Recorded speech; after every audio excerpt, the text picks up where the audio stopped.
রুমের মধ্যে সূর্যের আলো পড়ছে। তে চোখ পিটপিট করছে।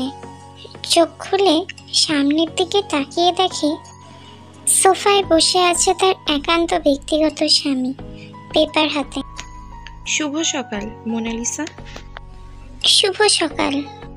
পেপার দিকে চোখ সরিয়ে জাঙ্কুক তের দিকে তাকালো। অধর কোণে হাসি। তে বসে আছে বিছানার ওপর, চুল এলোমেলো হয়ে আছে, চোখ মুখ ফুলে আছে। ঘুম এখনো চোখ থেকে সরেনি।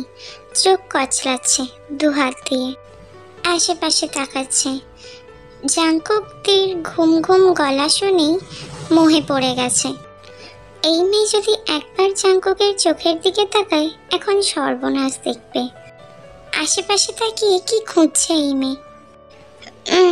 জাঙ্কুক সাহেব। জি রানী সাহেবা।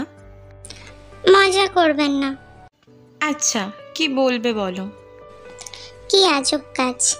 তে ঠোঁট উল্টে গাল ফুলিয়ে বসে আছে, যেন মনে হচ্ছে এক্ষুনি কেঁদে ফেলবে। কি চাইছে? তে তখনই ঠোঁট ফুলিয়ে বলল, বুকে নিন, আমার কষ্ট হচ্ছে, পিপিকে স্বপ্নে দেখেছি। জাঙ্কুক তড়াক করে সোফা থেকে উঠে গেল। ছোট্ট বাচ্চার মতো আবদার, এ যেন আগের দিন। মেয়েটা এত ভালোবাসে পিপিকে, যে পিপি ওকে মারতে চেয়েছিল, সেই পিপিকেও স্বপ্নে দেখে কাঁদছে। কি বলে সান্ত্বনা দেবে? এই মেয়ে নিজেই বেশি বোঝে। তীর পাশে বসে তিকে বুকে আঁকড়ে ধরল, মাথায় হাত বুলিয়ে দিচ্ছে। মোনালিসা যাও ফ্রেশ হয়ে নাও, কাল পিপি আসবে প্রোগ্রামে, তখন কথা বলে নিও। সত্যি? হ্যাঁ। যদি না আসে? ধরে নিও আসবে, আমার রানী সাহেবার জন্য। তি মনে মনে খুব খুশি হলো, কিন্তু মুখে কিছু বলল না।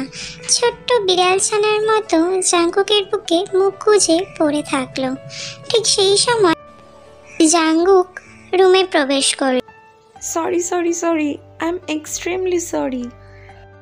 জাঙ্কুক, দরজা খোলা ছিল না, তুমি নব ঘুরিয়ে ঢুকেছ। তোমার কি দরজা নক করা উচিত ছিল না? Sorry papa. It's okay, come here. তে লজ্জা পেয়ে ওয়াশরুমে ঢুকে গেল। জাঙ্কুক জাঙ্কুককে বসতে ইশারা করলো। কিছু বলবে? জাঙ্কুক লজ্জা পেয়ে ইতস্তত বোধ করছে। জাঙ্কুক বুঝতে পেরে ছেলেকে স্বাভাবিক করতে বলল, it's normal, don't be shy. Papa, আমি মায়ের সাথে দেখা করতে এসেছিলাম। প্রতিদিন তো একসাথে ব্রেকফাস্ট করি, ঘুম থেকে উঠে আগেই মায়ের সাথে দেখা করি। আজ তোমাকে দেখতে গিয়ে বুঝলাম তুমি হয়তো এখানে আছো, তাই চলে এলাম। মাথা নিচু করে প্রতিটা কথা সাজিয়ে গুছিয়ে ছেলেটা বলল। জাঙ্কুক মুগ্ধ হয়ে ছেলেকে দেখছে। এত নম্রভদ্র হলো কি করে এই ছেলে? প্রতিদিন মায়ের সাথে আগে দেখা করো, আজ বাবার সাথে আগে দেখা করতে গেলে যে? তোমার জন্যই তো মাকে পেলাম, ভুলি কি করে বলো? অধর প্রশস্ত হাসি জাঙ্কুকে। ছেলের দিকে তাকিয়ে বলল, ডাইনিং টেবিলে খাবে নাকি এখানে নিয়ে আসতে বলবো? তিনজন একসাথে খাবে। ডাইনিংয়েই চলো, এখানে নিয়ে আসতে ওদের আবার কষ্ট। তে ততক্ষণে স্নান সেরে বেরিয়ে বাবা ছেলেকে একটা মিষ্টি হাসি দিল। ঘড়িতে তখন সকাল 8টা। ওরা গিয়ে ডাইনিং টেবিলে বসে ব্রেকফাস্ট করছে। এর মধ্যে অনেক টুকটাক কথাও বলছে।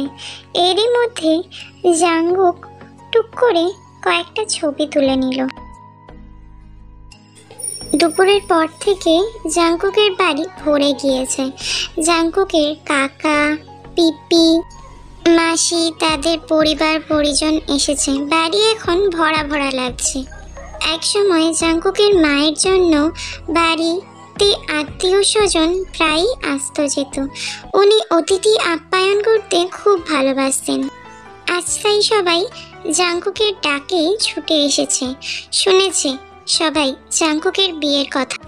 জ্যাঠা, খুড়তুতো ভাই, তাদের মধ্যে অনেকেই মারা গেছেন। একজন আছেন, তিনি প্রোগ্রামের দিন আসবেন। ছোট কাকা বসে বিশ্রাম নিচ্ছেন। জাংকুক তার জেঠতুতো ভাইদের সাথে আলাপ পরিচয় করছে। পিসিরা মাসিরা বসে গল্প করছে। লিসা অনেকক্ষণ গেছে তেকে আনতে। জাঙ্গুক গল্প করছে ওর সমবয়সী আত্মীয়দের সাথে। তের লাল রঙের শাড়িতে গোল্ডেন পার আছে। তে হাতে গলায় সোনার জুয়েলারি পরেছে। মাথায় ঘোমটা দেয়া, মেকআপ করেনি, কিন্তু চোখে আইলাইনার, কাজল আর ঠোঁটে লিপস্টিক দিয়েছে। সিঁড়ি দিয়ে নেমে আসছে। জাঙ্কুক একবার তের দিকে তাকিয়ে ফোনের দিকে তাকায়। ওর এই চোখ ধাঁধানো রূপে একবারের বেশি তাকালে ঝলসে যাবে সব। এত আত্মীয়ের সামনে লজ্জাজনক হবে এভাবে তাকিয়ে থাকা। জাঙ্কুক একটা অফ হোয়াইট পাঞ্জাবি পরেছে, তাতে হালকা সুতোর কাজ করা। চোখে গোল্ডেন ফ্রেমের চশমা পরেছে। হাতে লেদারের ঘড়ি পরেছে। হাতাগুলো কোনোই পর্যন্ত মুড়ে রেখেছে। তে একবার তাকালো, কিন্তু চোখ ফেরালো না। এই মধ্যবয়সী জাঙ্কুক শুধুই তার। ভাবতেই কেমন যেন লাগে, মনে সুখের অনুভূতি হয়। তে সামনে আসতেই কয়েকজন মহিলা পুরুষ তের সাথে কুশল বিনিময় করল। তাদের মধ্যে সুন্দরী মহিলা এগিয়ে এসে তেকে জড়িয়ে ধরে বলল, কেমন আছো বড়মা? এমন সম্বোধনে তে পুরোপুরি অপ্রস্তুত হয়ে পড়ে। মহিলার বয়স কম করে হলেও 36-37 বছর হবে। তে জাঙ্কুকের দিকে তাকাতে জাঙ্কুক পরিচয় করে দিল। মোনালিসা, ও হচ্ছে বোগামের ওয়াইফ, আমাদের বংশের বড় বৌমা মিনইয়ং। বৌমা? কাকা, আমি বুঝিয়ে বলছি বড়মাকে। আমি হলাম আপনার শ্বশুরের বড় ভাইয়ের নাত বউ। বাবা আর দাদা দুজনেই দুনিয়াতে নেই। আমরা দেশের বাইরে থাকতাম, এই বছর সেটেল হলাম। আচ্ছা, আপনারা ভালো আছেন তো? এত সুন্দর একটা মিষ্টি মা পেলে কি ভালো না থেকে পারা যায়? কাকা, এই পুতুল মাকে তো সাথে করে নিয়ে যেতে ইচ্ছা করছে। নিয়ে যাও বৌমা।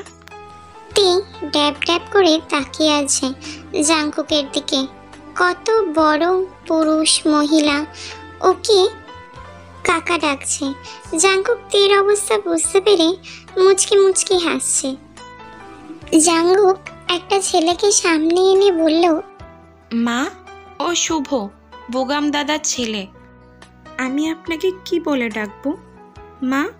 আমি ওনাকে কি বলে ডাকবো? ছেলেটা মিনইয়ংয়ের দিকে তাকিয়ে আছে। সবাই পড়েছে এবার মহা বিপাকে। কি বলে ডাকবে তেকে?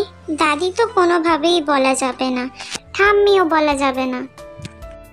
তে এবার সবার সামনে মুখ খুলল, আর যা ইচ্ছা ডাকো, কিন্তু প্লিজ দাদি বা ঠাম্মি বলে ডেকো না। তাহলে বড় বৌদি ডাকি? দাদা ভাইদের তো দাদা ডাকি, তোমাকে তাহলে বড় বৌদি বলে ডাকবো। প্লিজ ডেকো, বৌদি অনেক সুন্দর ডাক। লিসাও তাহলে ঠাম্মি থেকে ছোট বৌদিতে ট্রান্সফার হলো। সবাই হো হো করে হেসে উঠল। মাসি, শাশুড়ি, পিপি আজ সবাই মহা খুশি। কারণ তে কম বয়সী জাঙ্কুকের যত্ন রাখবে, তাই তারা খুশি। জাঙ্কুক সবার আদরের।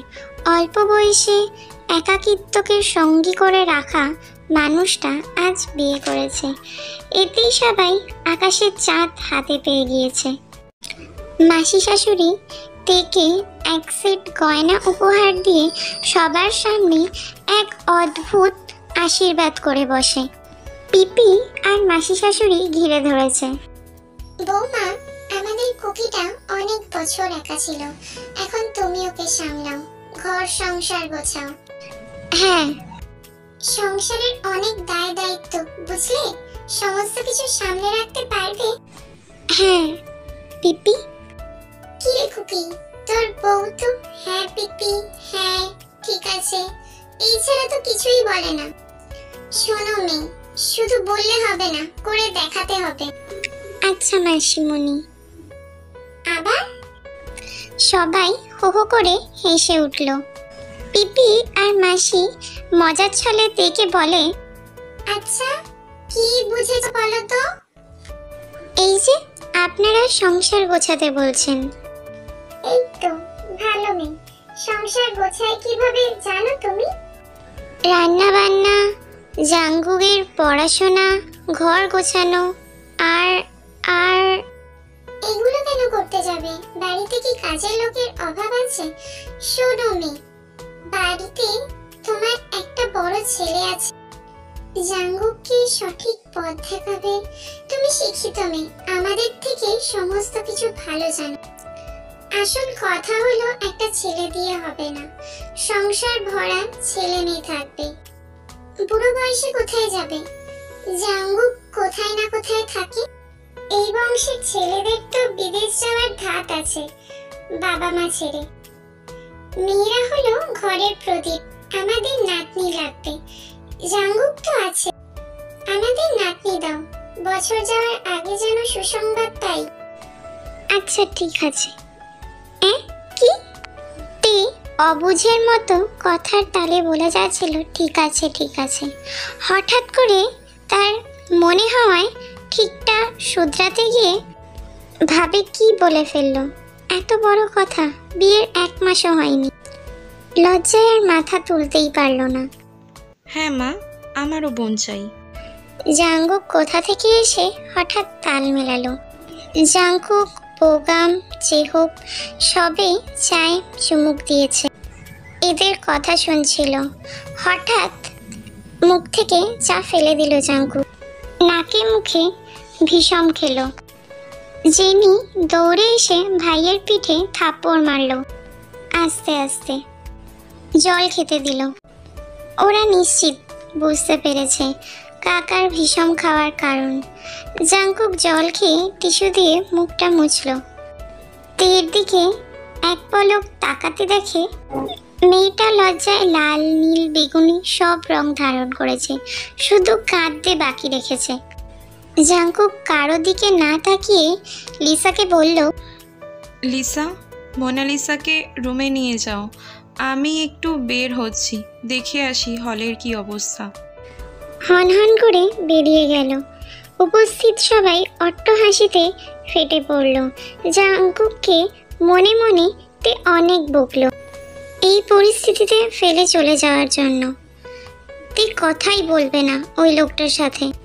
হ্যালো কিউটিস, আমি জানি আমি অনেক দিন পরে ভিডিও দিচ্ছি, আমি একটু বিজি ছিলাম আর কিছুদিন বাড়ি ছিলাম না, সেই জন্য তার জন্য সরি। চেষ্টা করব রোজ রেগুলার ভিডিও দেওয়ার। ভালো লাগলে লাইক, কমেন্ট, শেয়ার করে দিও। Bye bye.